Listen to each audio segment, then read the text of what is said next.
Hello hi, ഇന്ന് നമ്മൾ ഉണ്ടാക്കാൻ പോകുന്നത് നല്ല സ്പെഷ്യൽ ഒരു മാങ്ങാക്കറിയാണ്. അതിന് വേണ്ടിയിട്ട് ഞാനൊരു മൂവാണ്ടൻ മാങ്ങയാണ്. അത് കഴുകി നമ്മൾ അതിലത്തെ വെള്ളമൊക്കെ നന്നായി കളഞ്ഞ് ഇതുപോലെ കുറച്ച് വലുപ്പത്തിൽ കട്ട് ചെയ്തെടുക്കണം.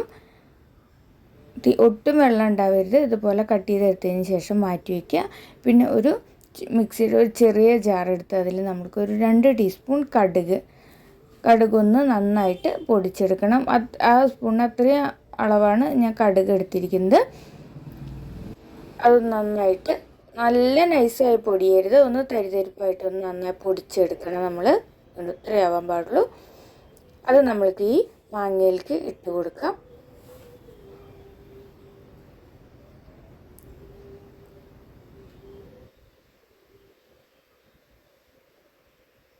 പിന്നെ അതിലേക്ക് ആവശ്യത്തിന് ഉപ്പ്, ഇതിൽ കല്ലുപ്പ് ഇടാൻ ശ്രദ്ധിക്കണം. അപ്പോഴാണ് അതിന് ആ നാടൻ ടേസ്റ്റും പിന്നെ ആ കല്ലുപ്പിൻ്റെ വെള്ളമാണ് ഇതിൽ ആ മുളക് പൊടിയും കടുകൊക്കെ നന്നായി പിടിക്കാൻ വേണ്ടി വേണ്ടത്. അപ്പോൾ കല്ലുപ്പ് ഇടാൻ ശ്രദ്ധിക്കണം. പിന്നെ ഒരു 3 ടീസ്പൂൺ മുളക് പൊടി അതും കൂടി ഇട്ട് കൊടുക്കുക. പിന്നെ ഒരു 5 ടീസ്പൂൺ നല്ലെണ്ണയാണ് ഒഴിച്ച് കൊടുത്തിരിക്കുന്നത്. ഒരു 100 ഗ്രാം നല്ലെണ്ണ ഉണ്ടാവും, അതും കൂടി ഒഴിച്ച് കൊടുത്തിട്ട് നമ്മളിത് നന്നായിട്ടൊന്ന് മിക്സ് ചെയ്തിട്ട് മാറ്റി വയ്ക്കുക. നന്നായി മിക്സ് ചെയ്ത് കൊടുത്ത് ഞാനിത് കാലത്തൊരു 10 മണിക്ക് ആകുമ്പോഴാണ് ഇത് ഉണ്ടാക്കിയത്.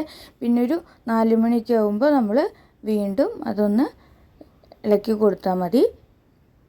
അപ്പോഴേക്കും അത് നന്നായിട്ട് ആ ഉപ്പൊക്കെ അലിഞ്ഞ് അതിൽ നന്നായിട്ട് പിടിച്ച് തുടങ്ങിയിട്ടുണ്ടാവും. കണ്ടില്ലേ,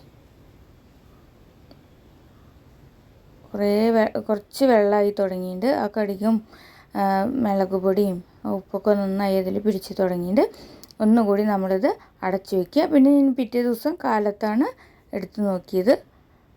കണ്ടില്ലേ, അപ്പോഴേക്കും നന്നായി വെള്ളമായി വന്നിട്ടുണ്ട്. ഉപ്പും ഒക്കെ നല്ല കറക്റ്റായിരുന്നു. അപ്പോൾ ഇത്രയേ ഉള്ളൂ, എളുപ്പമാണ്. പക്ഷേ ഈ കടുകിൻ്റെ ഒക്കെ നല്ല മണം ഉണ്ടായിരുന്നു. നല്ല ടേസ്റ്റുള്ളൊരു മാങ്ങാക്കറിയാണ്. അപ്പോൾ എല്ലാവരും ഉണ്ടാക്കി നോക്കണം. സബ്സ്ക്രൈബ് ചെയ്യാത്തവരൊക്കെ ഒന്ന് സബ്സ്ക്രൈബ് ചെയ്യണേ. അപ്പോൾ അടുത്തൊരു ഈസി റെസിപ്പി ആയിട്ട് നമുക്ക് വീണ്ടും കാണാം. Okay, by.